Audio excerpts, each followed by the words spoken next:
Olá, meus irmãos, graça e paz. Nós vamos continuar a nossa fala sobre os ministérios com dons do Espírito. E eu falo continuar porque hoje a gente abre a lição número 13.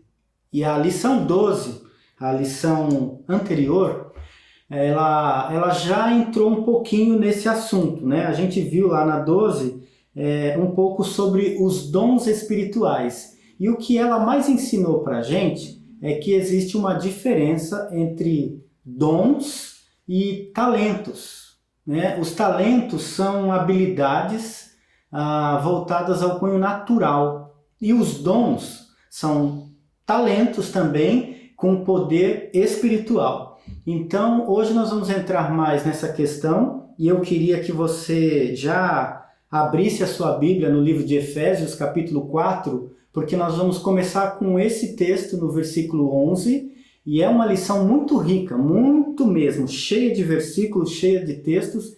Eu quero ler o máximo possível para você, mas eu quero recomendar que você adquira a nossa revista, porque é a melhor maneira de você conseguir aproveitar todo o conteúdo, tá bom? Feche os seus olhos, vamos orar e pedir que Deus fale conosco mais uma vez. Obrigado, Deus, pela Tua palavra diante de nós, pela Bíblia nas nossas mãos. Obrigado porque o Senhor nos amou e uma das grandes provas do Teu amor foi nos legar a Tua mensagem. Que ela, mais uma vez, fale conosco na pessoa, no poder e na obra do Espírito Santo. Em nome de Jesus. Amém.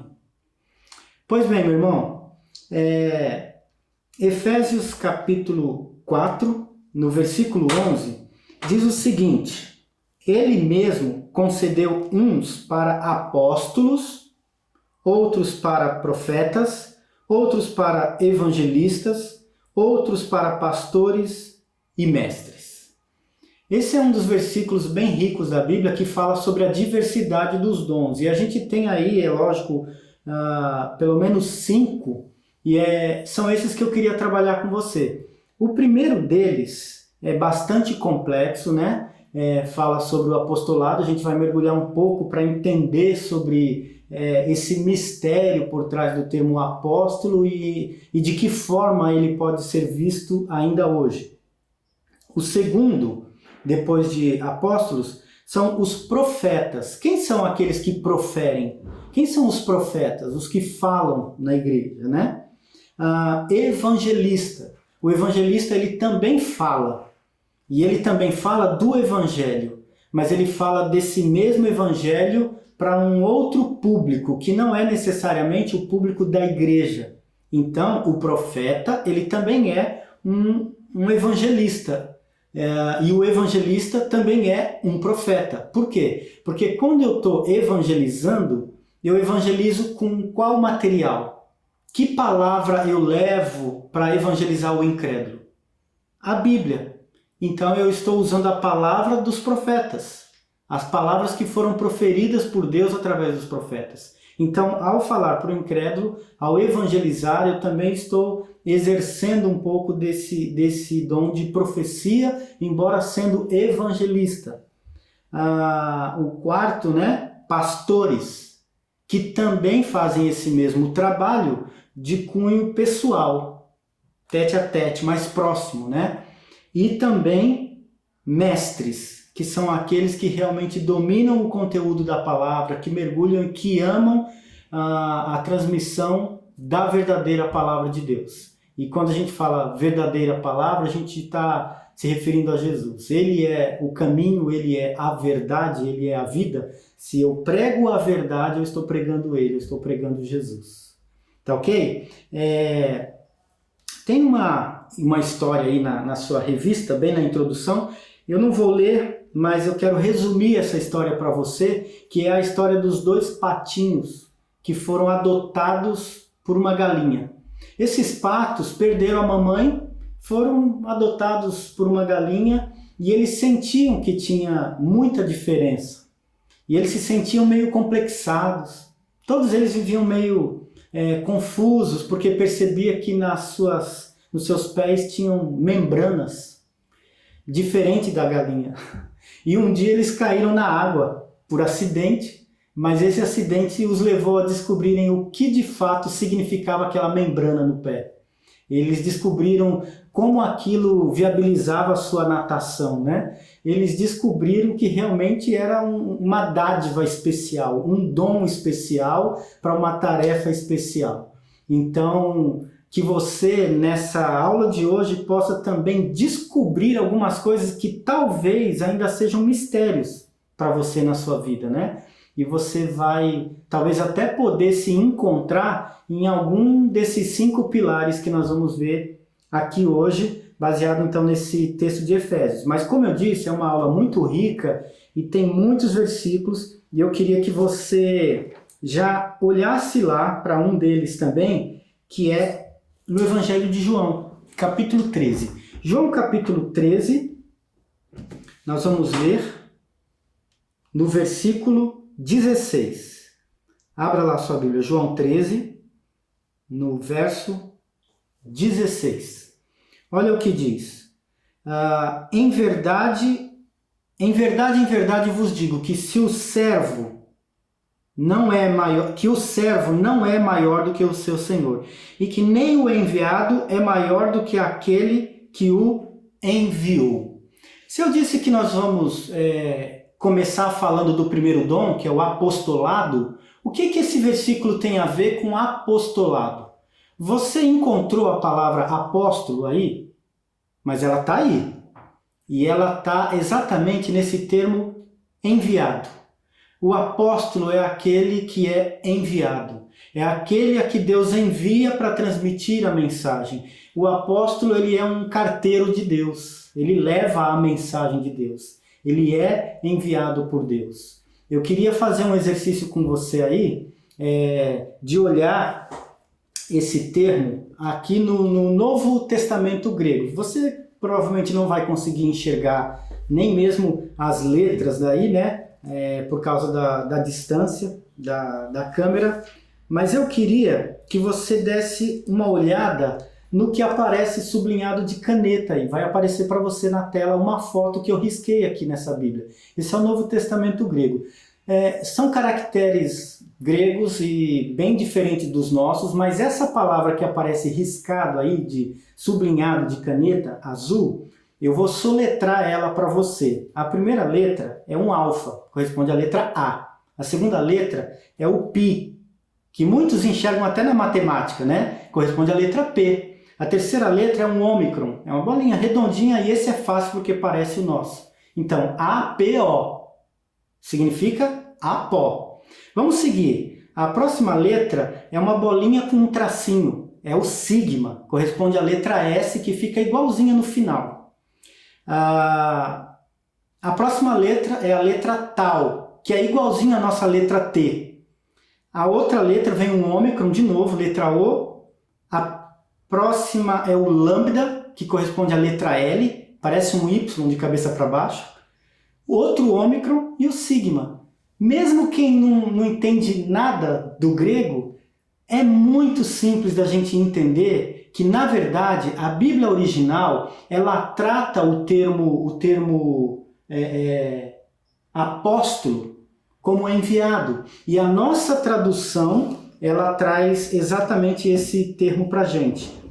A versão mais comum que a gente usa aqui, a Revista Atualizada, ela traz esse termo para a gente. Eu queria que você abrisse agora num outro texto, que é 2 Coríntios 8. 2 Coríntios, capítulo 8. Nós vamos ver o versículo 23. 2 Coríntios, capítulo 8, versículo 23. Já quero deixar aberto aqui, porque eu vou mostrar também para vocês. Olha só. Quanto a Tito, Tito é o meu companheiro e cooperador convosco. Quanto a nossos irmãos, são mensageiros nas igrejas e glória de Cristo. Você encontrou mais uma vez na tua Bíblia aí a palavra apóstolo? Não, né? Mas ela está aí no original também, e vai aparecer a foto aí para você também, porque você não vai conseguir enxergar na Bíblia o que eu sublinhei aqui, né? Mas olha aí, novamente o que está riscado agora com um final diferente, porque no outro era um sigma e esse é um iota, né? Não, iota já é outro idioma, já estamos falando aí do hebraico, aqui é do grego, né?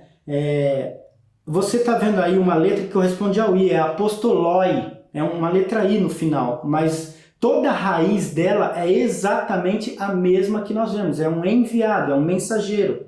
E a gente lê aqui na nossa versão revista atualizada, o 8:23, novamente. Quanto a Tito, é o meu companheiro e cooperador convosco e nossos irmãos. Eles são mensageiro. O que é um apóstolo? Mensageiro. Aquele que leva a mensagem. Esse é um dos significados mais comuns do termo. Pastor, mas não tem outro significado específico? Tem, nós vamos ver daqui a pouco também, mas a melhor maneira da gente usar esse termo hoje é entender que quem está levando a mensagem está exercendo um apostolado. Não por glória, por vanglória de título. Então, nesse sentido, o crente ele deve abraçar esse chamado de ser um mensageiro, um apostolói também. Por último, para fechar esses termos aí, que a sua própria revista ela começa falando isso, né? Olha aí, ó. O termo grego que foi empregado aqui quer dizer alguém que foi enviado com uma missão. Se você tem a revista, isso está aí na introdução desse ponto. Olha só, o texto aqui de Filipenses, né? Vamos lá. Filipenses, capítulo 2, versículo 25. O que fala na sua Bíblia?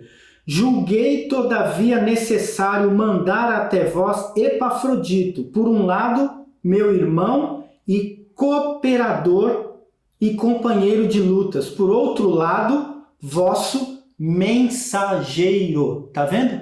Aparece mais uma vez de novo na nossa Bíblia a palavra mensageiro, tá ok? E se a gente ler na NVI, vai ser palavras assim também, mensageiro, aquele que entrega a mensagem, qualquer versão da linguagem de hoje. Nenhuma Bíblia na nossa língua portuguesa vai traduzir o original no pé da letra. Sempre vai ser mensageiro, porta-voz, o que prega, o que leva a palavra de Deus. Mas no sentido original, como você vê, é apóstolo. E o último que eu quero fechar e mostrar aí na tela para você também é a foto desse termo de Filipenses 2 aí. Filipenses 2, 25. Olha como aparece aqui. Você também não vai ver aqui na minha Bíblia, mas eu ampliei a foto aí para você. Tá vendo? Essa palavrinha riscada aí, ó, é apostolon.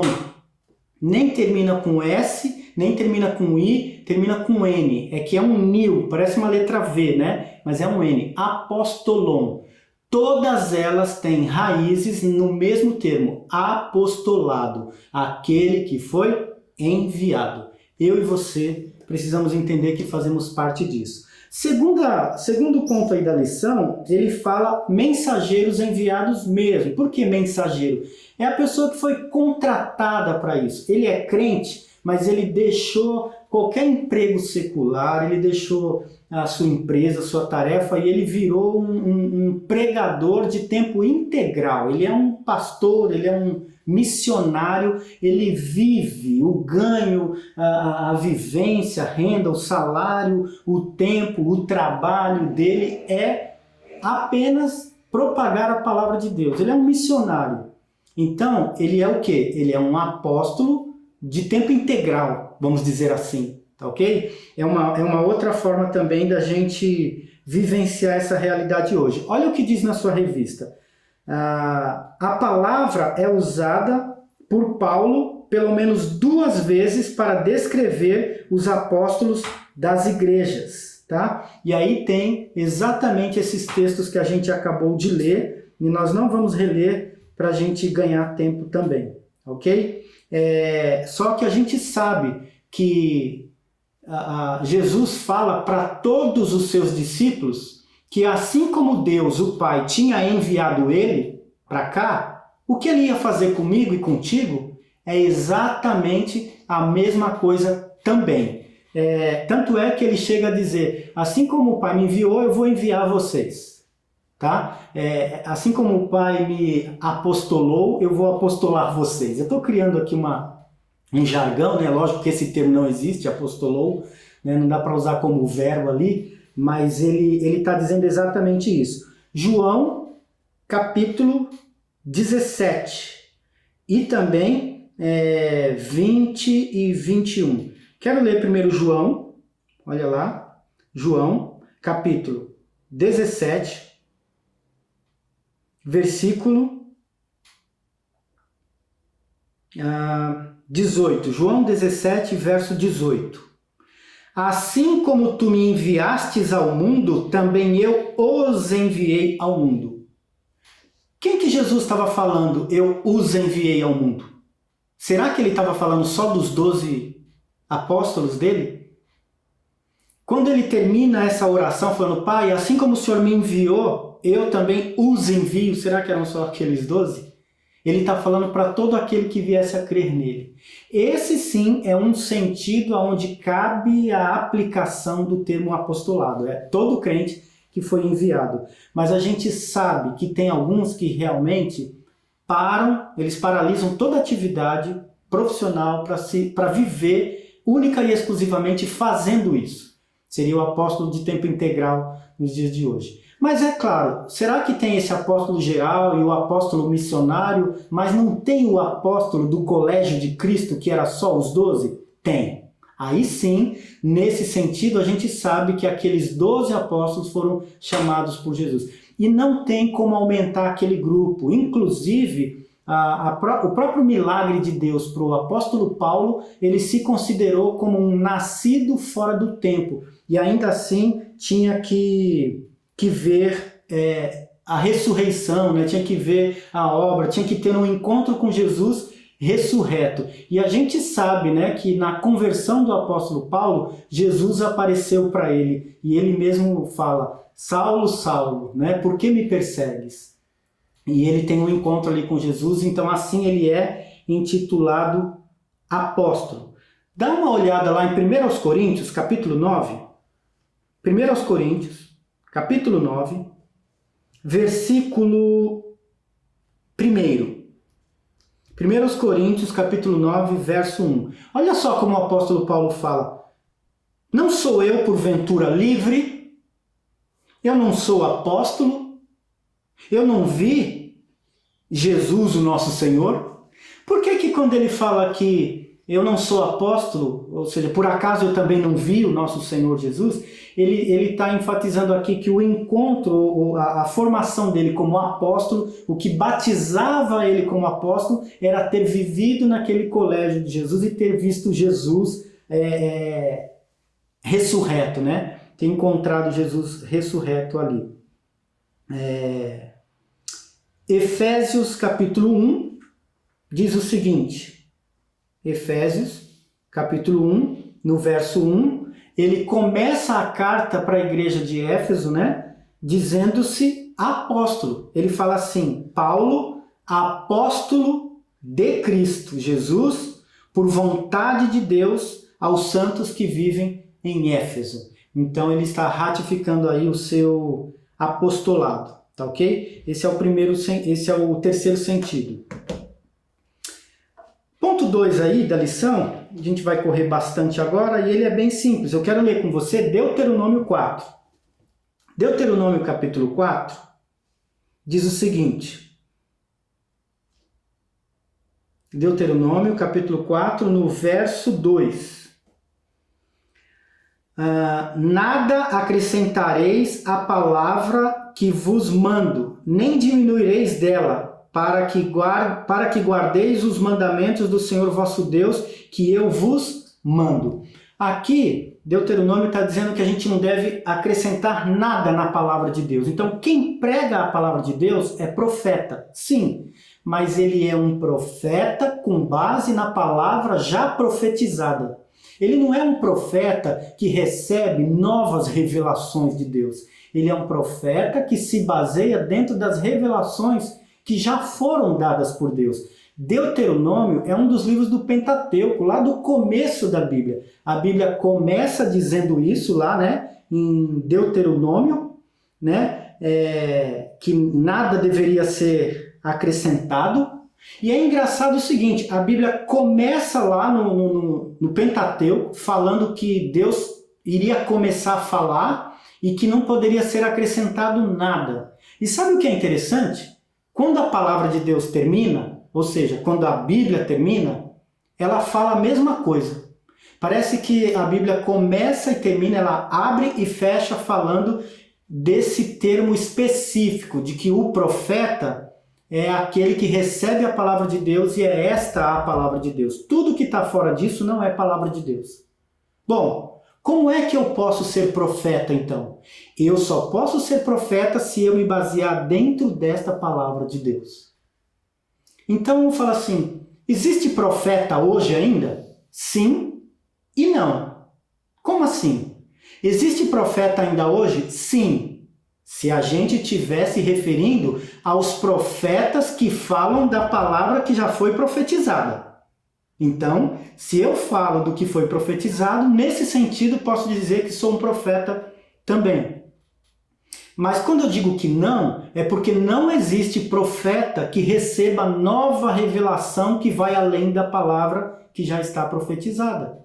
Eu não posso acrescentar nada. E eu falei que a Bíblia começa e termina falando isso, e vamos comprovar para fechar esse ponto? Apocalipse capítulo 22, vai lá. Abre a sua Bíblia em Apocalipse capítulo 22, qual é o versículo? Número 18.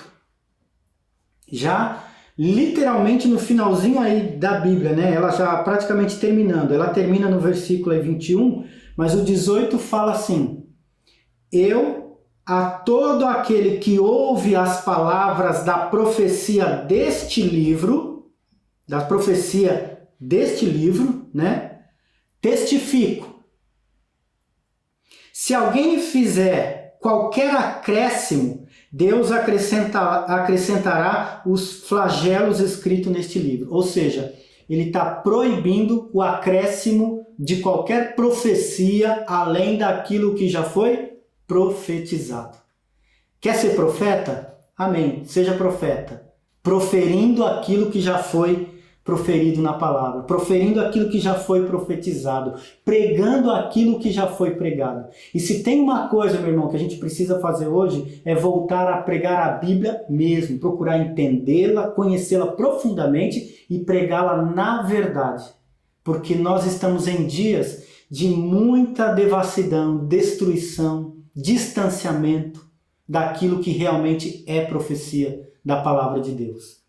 Terceiro, depois que a gente viu aí o dom do apóstolo e o dom do profeta, tem o dom do evangelista. O evangelista, eu quero ler com vocês alguns textos. O primeiro, em Éfeso capítulo 4, Atos 21 e 2 Timóteo 4. Efésios capítulo 4, Éfeso é a cidade deles, né? Dos Efésios. Efésios capítulo 4, versículo 11. Você vai ver o termo evangelista apenas nesses três textos. Você pode ler a Bíblia toda. Nós somos evangélicos, fazemos parte de uma igreja evangélica, temos que pregar o evangelho, precisamos ser evangelista e mesmo assim só aparece 3 vezes na Bíblia esse termo. Olha só a raridade, a singularidade dele e depois eu vou explicar o porquê. Primeiro, então, Efésios 4, 11. Efésios 4, 11. Cadê? Olha lá. Ele mesmo concedeu uns para apóstolos, outros para profetas, outros para evangelistas. Foi o texto que a gente leu no começo. Tá aí, evangelista. Vamos pular já para o próximo. Atos 21, 8. Vai para lá. Atos 21, versículo 8. Olha o que diz. No dia seguinte, partimos e fomos para Cesareia. Entrando na casa de Filipe, o evangelista, que era um dos 7, ficamos com ele. Filipe, o evangelista, que era um dos 7. Veja que chamado específico, restrito. Então, existe um chamado específico para evangelista? Sim. Tem um dom especial para isso? Sim. Mas o que eu quero fechar dizendo é que é o dever geral de todo crente. Talvez você não vai parar a sua profissão para virar missionário, talvez você não vai deixar o seu emprego, você não vai deixar o seu comércio para virar um missionário, mas no seu dia a dia como cristão, você precisa ser um propagador dessa mensagem também. Então, existe sim um grau de missionário e apostolado para todo cristão.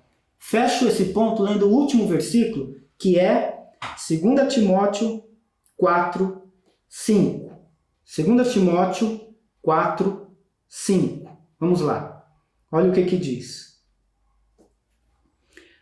Tu, porém, sê sóbrio em todas as coisas, suporta as aflições, faz o trabalho de um evangelista, cumpre cabalmente o teu ministério. Tá ok? Somos chamados, então, com esse dom também, de evangelista, que é o terceiro. O quarto é o dom de pastor. Pastor, tá aí, né? Esse é um ponto também bastante rico, cheio de versículos. A gente vai precisar correr. Eu quero que você tenha a sua Bíblia em mãos para que a gente consiga ler, talvez não todos, mas os principais deles. Eu quero começar com Hebreus 13. Hebreus 13, olha o que diz lá. No versículo 17. Hebreus 13, 17. Diz assim: obedecei aos vossos guias e sede submissos para com eles, pois velam por vossa alma como quem deve prestar contas, para que façam isto com alegria e não gemendo, porque isto não aproveitará a vós outros. Ele fala de pessoas que iriam cuidar das almas dos outros, velar pelas almas dos outros como quem vai prestar contas.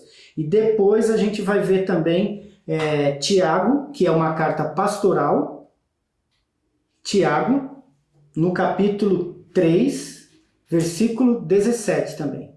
Tiago 3, 17. Olha o que diz.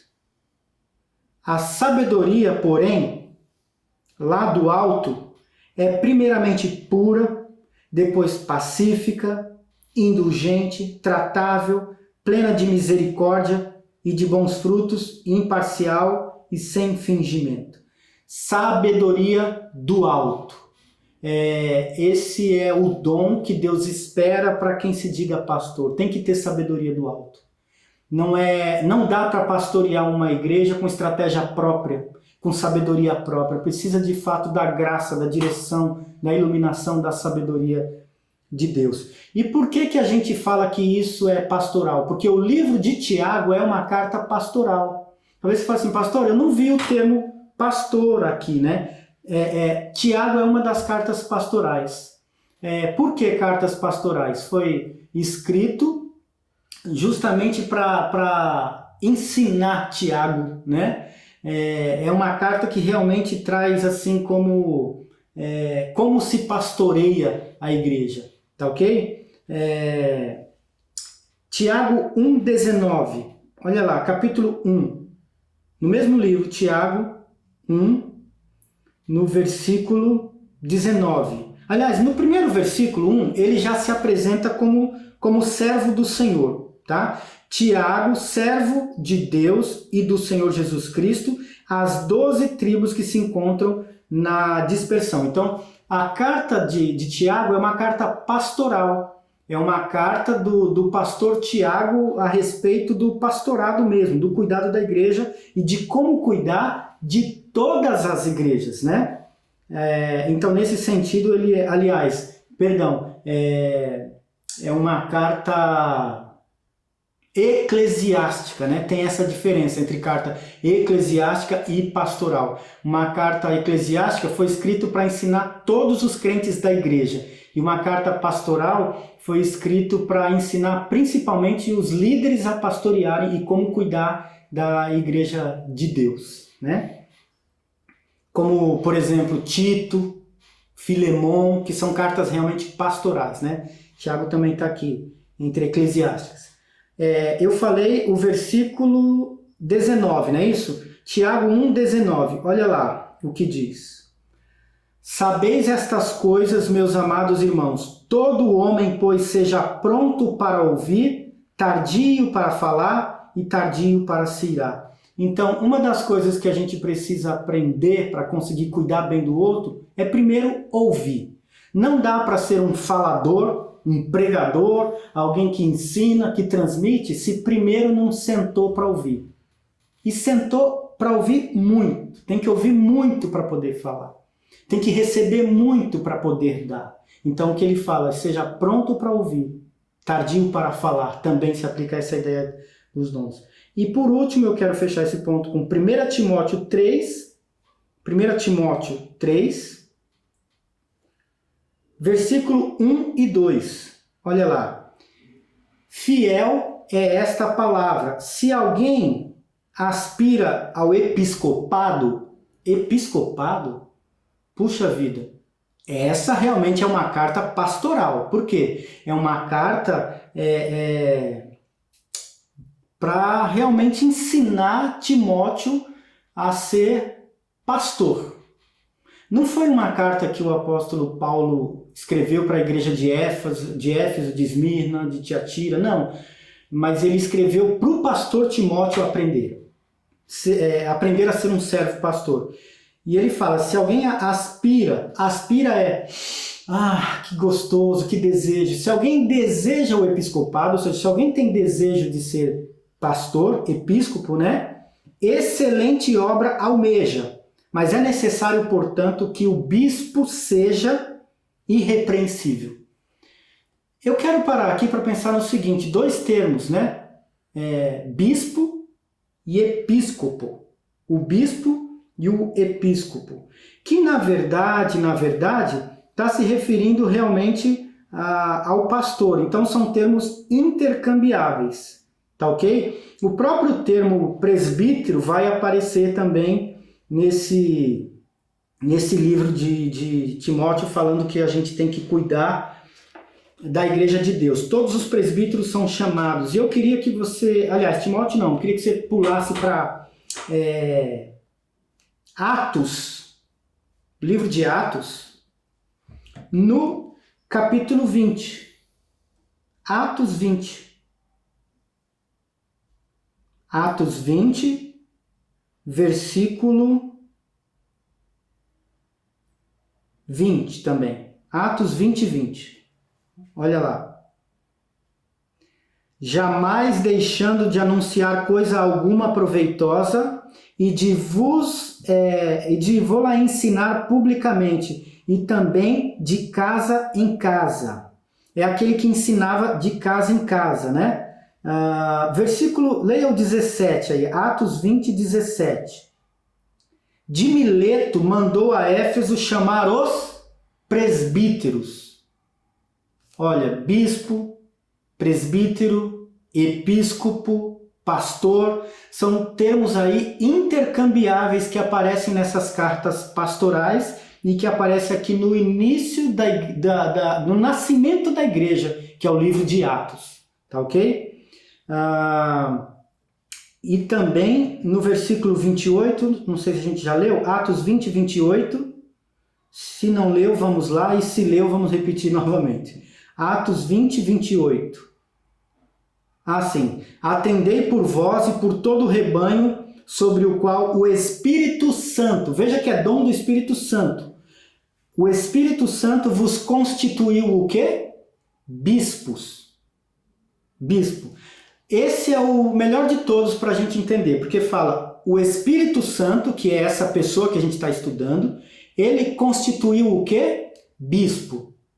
Mas o bispo serve para quê? O texto fala, constituiu bispo para pastorear a igreja de Deus, o rebanho. Ou seja, quem é o bispo? É aquele que pastoreia o rebanho. Vamos ler de novo? Todinho, 28? Atendei por vós e por todo o rebanho sobre o qual o Espírito Santo vos constituiu bispo para pastoreardes. Pastoreardes a igreja de Deus. Pega só isso. Deus, na pessoa do Espírito Santo, constituiu bispo para pastorear a igreja de Deus. O que é bispo? O que é pastor? São termos intercambiáveis que receberam o dom do Espírito para pastorear a igreja. Amém? E nós vamos finalizar com o último, que é bastante intercambiável também, que é o dom de mestre. Tá ok? Mestre. Eu quero ler com você para essa ideia aí do dom de mestre. Primeiro é Efésios 4, que fala que ele constituiu mestre, mas nós já lemos, não vamos repetir. Mateus 28, do 18 ao 20, nós também não vamos ler, porque é bastante conhecido, e ele fala que é aquele que fazei discípulo de todas as nações, né? Batizando-o em nome do Pai e ensinando a guardar todas as coisas. O mestre é aquele que ensina. Então, o missionário tem que ter um pouco do dom de mestre, porque ele também vai ensinar. O pastor tem que ter dom de mestre, o bispo, o presbítero, aquele que cuida vai precisar. Então, o termo do mestre é um termo necessário dentre todos aqueles que cuidam da igreja. É possível ser um mestre e não ser pastor? Sim, porque ele apenas vai dar aula, ele vai ser professor, ele é mestre. Mas é possível ser um pastor e não ser mestre? Não, porque o pastor vai precisar ensinar, tá ok? Por isso que esses termos são de certa forma intercambiáveis, eles se juntam. E, por último, eu quero de fato finalizar lendo Atos 13, no versículo 1. Atos 13, no versículo 1. E por que eu quero ler esse? Ele é um versículo de introdução ali do capítulo, mas eu só quero pegar os termos que aparecem, né? Havia na igreja de Antioquia o quê? Profetas e mestres. E a gente fecha com isso. Havia na igreja de Antioquia profetas e mestres. É o que Deus deseja que tenha ainda hoje nas nossas igrejas. É aqueles que vão proferir, ou seja, eles vão profetizar, eles vão anunciar a palavra que já foi proferida, fazendo assim o papel de profeta, e que vão fazer com maestria, com dedicação, com profundidade, com realmente desejo de não transmitir aquilo que pensa, que gosta, que sente ou que acha, ou transmitir o que deseja para a igreja, mas transmitir para a igreja aquilo que realmente é de Deus, aquilo que de fato Deus transmitiu na sua palavra. Que eu e você sejamos buscadores, desejosos desses dons em nome de Jesus. Que Deus te abençoe.